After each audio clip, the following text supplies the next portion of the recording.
So, but anyway, ma'am, let me go to Engineer De La Peña. Ma'am, sabi mo, let's not compare dahil nga iba yung grounds. Okay. Let me ask you the same question. Hiningi nyo ba, di ba, engineering department, sa Makati bang engineering department at saka yung building official, pareho lang yon, magkaiba yon? Separate office pero isang head lang. Okay. Hindi ba totoo na lahat ng building sa Makati, kailangan bago bigyan ng permit, building permit, isasubmit sa inyo ang mga plano? Yes, Sir Honor. Okay. Nakita niyo ba ho yung plano nung sinabi kong building, yung Hoya Loft at saka yung The Grove Phase 2? Sa engineering po ako, hindi po ako sa building official, sir. Kaya lang, kanina niyo pa sinasabi, don't compare apples to oranges. Ito po, apple din to. Parehong Makati apple po to. Hindi to Pasig o Taguig apple. So kung sasabihin niyo po sa amin na hindi mahal ang building, kasi ang pinagkukumpara namin iba, i-compare po natin sa Hoya Loft at saka dito po sa Grove. Siguro po ang pwede pong mangyari para po tayo magkaroon ng apple to apple, kailangan pong makita natin yung design ng dalawang building. Sila ba is parehas doon po sa design ng aming building? Ma'am, condominium na first class to, car park yung sa inyo. Huwag niyo naman sasabihin na mas maganda yung car park niyo sa first class na condominium. Sir, depende po yan sa... Talaga, ma'am? Sir, meron pong condominium sa Makati na mas pangit pa sa inyong car park? No, wala po akong sinasabing pangit. Ang sinasabi ko po, sir... Sige, ma'am. Papakitaan ko yun ng pictures muna. Computation po, sir. Sige. Bago nun, para maintindihan ng tao yung pinanggagalingan ko at saka kung bakit ako naiinis sa ating discussion. You have a presentation? Hindi po, picture lang. Picture? Kasi Can you flash the pictures? May nagsabi sa akin, Mr. Chairman, na nililinis na yung building. Kaya nagpadala ako ng tao nung Biyernes, cellphone lang naman dala. Hindi po sila pinayagan pumasok sa basement. May naayos daw, pero nakita nila maraming gamit magulo. Pero pinapasok sila sa loob. So, ma'am, ang sabi po ng mayor ninyo, world class ang building at saka green, kaya daw mahal, no? Okay, tingnan po natin to, no? The next picture, please. So, sige. Ito muna. Okay. Wala po kayong kisame o ceiling. Kino-confirm nyo po tama to. Nakalabas lahat ng mga tubo, nakalabas yung mga electrical. In other words, ordinary, not world class. Tama, ma'am? May mga areas po na dapat talaga naka-expose yung ibang mga... Hindi, ma'am. Hindi dapat, wag natin lokohin ng mga tao. Hindi dapat naka-expose. Aesthetic yan eh. Nandito si architect. Pwede kung gusto nyo, tanungin ko pa. Architect, dapat naka-expose o option ng builder yan? Pwede ko ba patakpan yan? Hindi ba option ng ano yan? It goes both ways eh. I can pay more architect to have it covered, hindi ba? Yes. That will not hurt its functionality. Yes, and it will be designed But it will cost more, di ba? Yes. Okay. So, ano pa yung susunod? Ito po, ganyan po kadilim na araw. Ang world-class parking po, malakas ilaw para hindi na tempo yung magnanakaw or whatever. Ganyan po ang dilim during the day. Okay, next slide po. Ito po ang parking system na sinasabing binayaran. Okay? Ang taga-ganun po ay yung gwardiya dahil sira po eh. Hindi binibigay yung card at automatic parang sa Amerika, pipindutin mo. Hindi po, yung guard ang nagaganon sa kanya dahil sira po. Kaya inunahan ko na po yung ocular pero sana po matuloy yung ocular at sana po hindi maayos yung para makita yung actual na state. No? Next. Okay, dun sa banyo, no? Kita nyo yung salamin, may kalawang na ho. Wala pa hong 1 year yan. Salamin ho yan, ha? Baka naman yung sumasalamin lang ang may kalawang. Yung banyo po, di ba may toilet? Wala ba yung isang picture? Nakita ko isang picture, may toilet eh. Yung toilet po kasi nakita ko, malinis naman, pero ordinaryo din po. Hindi po world class. Hindi po yung magagandang klase. So wala na po dyan. So ma'am, wag nyo po sabihin sa akin na wag ipo-compare sa mga condominium na triple, quadruple ang presyo niyan. Dahil ang gaganda nung nasa condominium, ito po'y ordinaryo. Hindi ba ma'am? Sir, yung pong government, straight contract po yan. Isa lang po yung let's say isang contractor, siya lang po yung kausap namin. While in the private sector, siguro po ang makakapag-explain, Ma'am, total private Ang sila, Hillmarks na po multi- ay general contractor. Yes, sir. Lahat ng ibang building na ginawa nila, ganun din po, straight contract din. Isa din lang po ang gumagawa lahat yan. Sinasubcontract nila. Kaya nga yun ang ibig sabihin ng general contractor. Hindi ho general sa AFP yan. Ibig sabihin, siya nangongontrata dun sa building owner and then isa-subcontract niya. Pero yan po ay sinabi nyo, kaya mahal, 3. Dahil daw po green, dahil daw po world class, at dahil sa pundasyon. So isa-isahin po natin yan, ma'am. Sabihin nyo lang po, ma'am, kung hindi kayo dapat sumagot, tapos ituro nyo sa akin kung sino, ha? Okay po. Okay. Doon tayo muna sa green. Is it a certified green building? Yes no, or no, ma'am? no, sir. Pero No, ang so it's not sinabi- a certified green building. May mga Ano po ang materials po Okay. na green siya. Sinabi nyo po, Katulad- ma'am. Okay. But kaya nga meron tayong certification process para ang magsasabi yung nagsacertify na green ka. Di ba? Sino yung dalawang nagsacertify? Isang local, isang imported na pinakakilala sa buong mundo. Alam nung lahat ng gumagawa ng building yan pag sinabi mong green. Sino po yun, ma'am? Sino yun, sir? Madam. Ay, no cheating po tayo. Huwag tayo magtanong sa seatmate. Kayo po ang gumawa ng plano. Kayo po ang nagja-justify nito na kaya mahal, green. Tapos, magtatanungan kayo. Hindi nyo kilala na verde at saka lead ang nagano. Okay. Ano po ang qualification ng verde o ng lead para po siya maging green building? Sir, bago po sagutin yung ano Sige na po, yan, ma'am. ang sinabi po, ang pagkakaalam ko po na sinabi ni Mayor, wala naman po siyang sinabing certified green. Opo, So, ang dito si- sa hearing. Opo, Pero ang- sa media, ang sinabi niya, pati ni Vice President, dekalidad. Kasi world class at green. Pagdating dito, nakaharap na kami at may magtatanong na, cambio. Our version of green. Green. No? Yes. Okay. But your version of green is not certified. Yes, sir. It's not. We're using the Okay. materials Let me ask you this. na related po. Do you doon. harvest rainwater, which is one of the pinakatinutulak ng Verde at saka ng any architect you ask? Do you harvest rainwater? May mga Yes or no? may mga projects po kami. No, na ma'am. meron. I'm talking about this building. Does it harvest rainwater? No. So hindi hindi green. Okay. Air tightness and vapor barrier in building walls and surfaces. Meron? Wala. Sir, I'm a civil engineer, so yung Hindi, mga sabi niyo kasi ma'am areas- green eh. At sabi Yeah. niyo may materials. So what I'm driving at is, I think if I go through all of this list, low solar heat coefficient of glass. Meron? may yung mga glass po namin. Meron po siyang low solar heat gain coefficient? Yes. Lahat po? All naman po is glass. Okay. But meron nga ba siyang low solar heat gain coefficient? Hindi lahat ng glass ay meron nun. Yes, sir. You know for a fact, ma'am, ha? Na meron. O sige, so may 1 point kayo. Daylight controlled lighting systems, meron kayo? Meron po. No? Okay. Water efficient fittings. Meron po kasi included naman po yan yung Rainwater harvesting, wala. Material recovery facility, Wala, sir. wala. Site sustainability. Lahat po is kasi meron.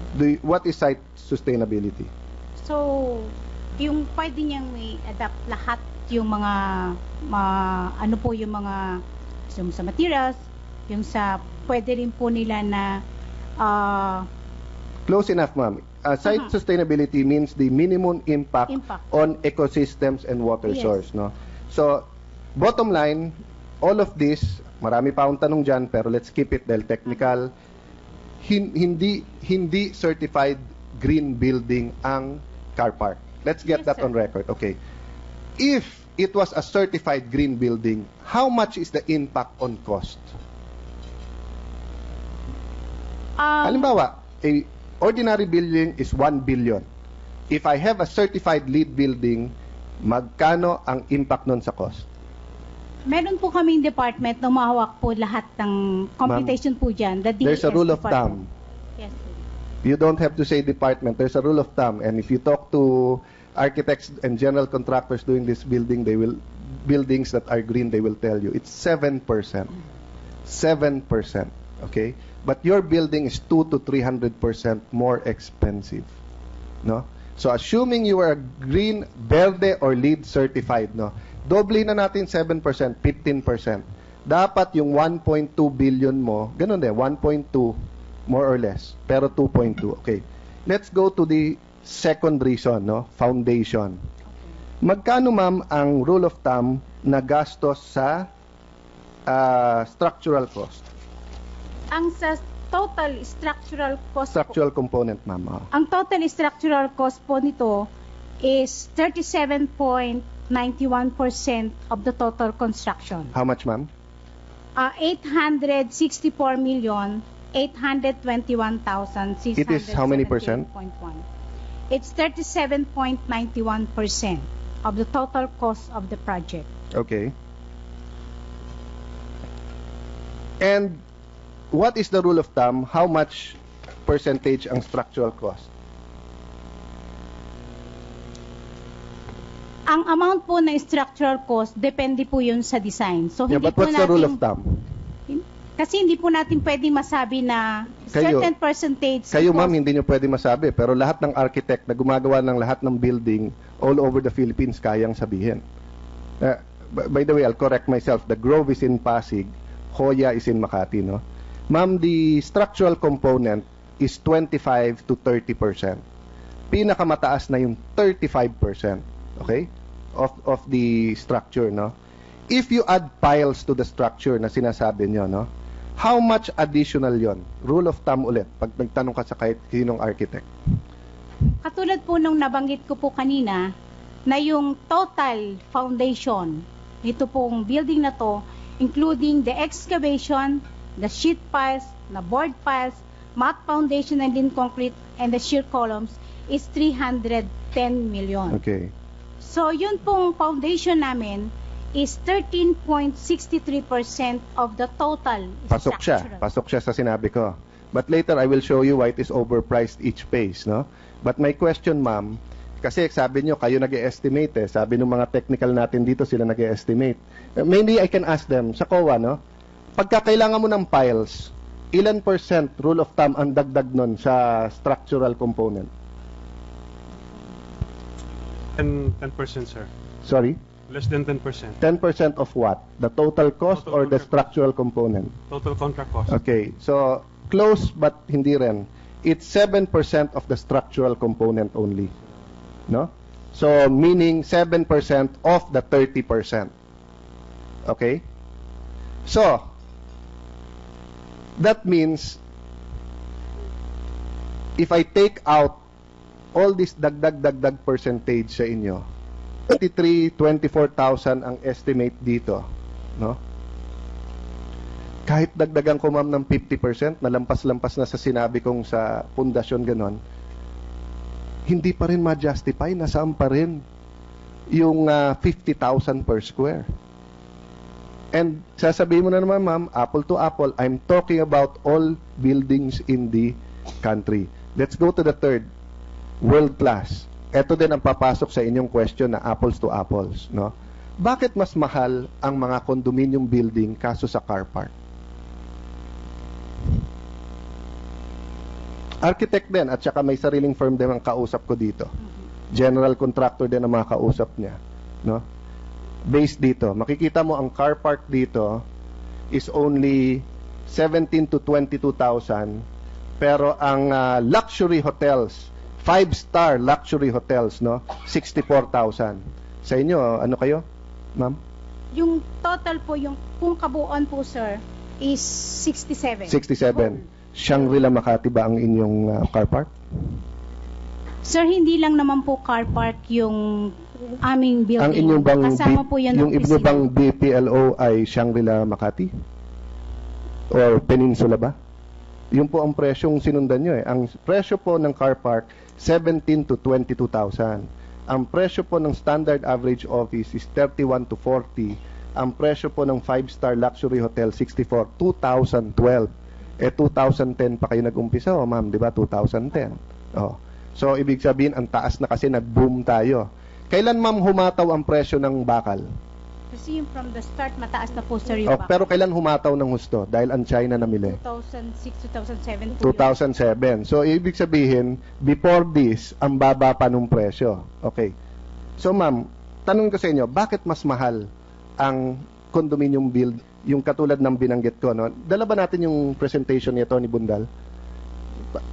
Habang tinatanong ko siya, paki-flash niyo yung dalawang condo na yung tatlong building na kinumpare nila.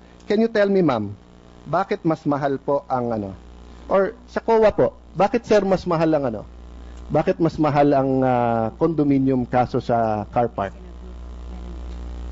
I don't blame you kung hindi nyo alam, kung hindi kayo nagtanong, but we should in government. Okay. On a per square meter. On a per square meter. Can anybody answer? May question lang ako, Senator Cayetano. How about on a per square meter basis, mas mahal ba ang office floor kaysa sa parking floor? Yes. Can you answer? Can COA answer? Actually, Your Honor, we have no idea about that. So, So you don't look at the, you don't look at actual costs? no, Your Honor, no.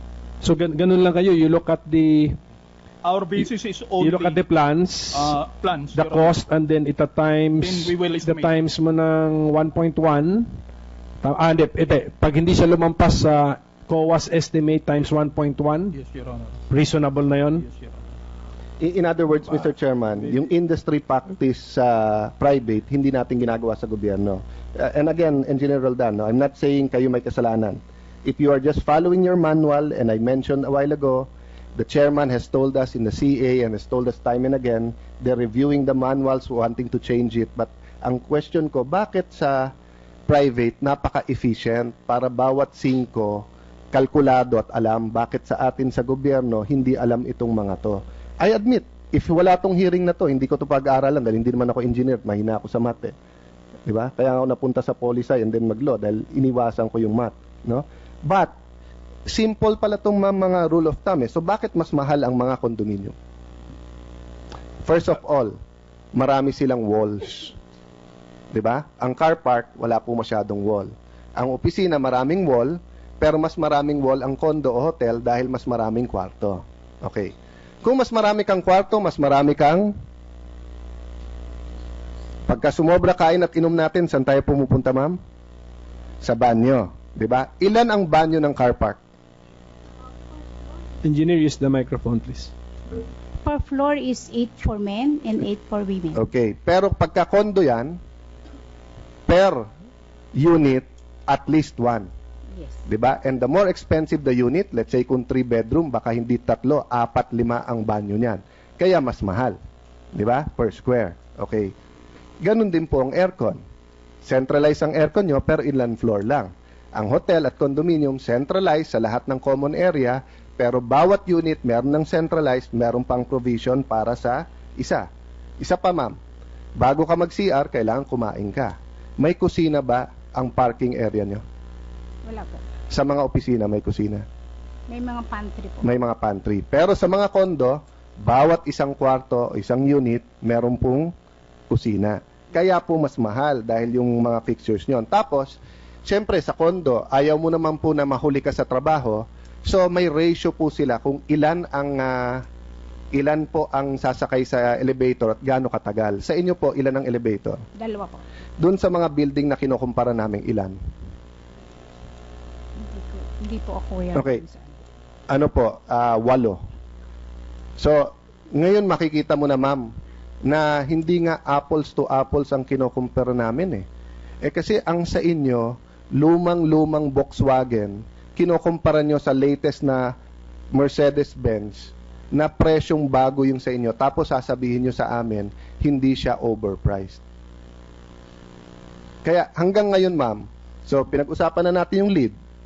Hindi naman kayo pumasa sa lead at kahit pumasa kayo, 7%. Pundasyon. Inisa-isa na natin yung pundasyon, no? Lahat naman ng iba, ganun lang dapat ang tinaas ng presyo. Lahat ng ibang nag-file sa hindi lumampas ng plus 10, 15% sa 25%. Pero sa inyo, triple ang presyo. So ang natitira na lang world class. Nakita nyo naman yung picture dyan.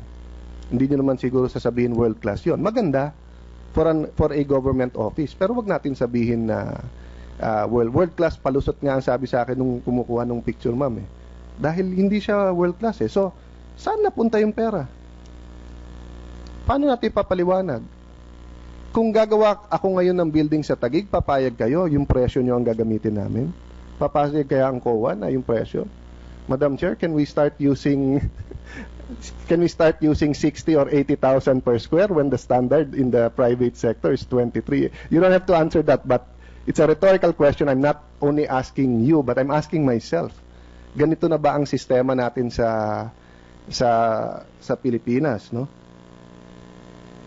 Maybe she has some inputs, Senator Cayetano.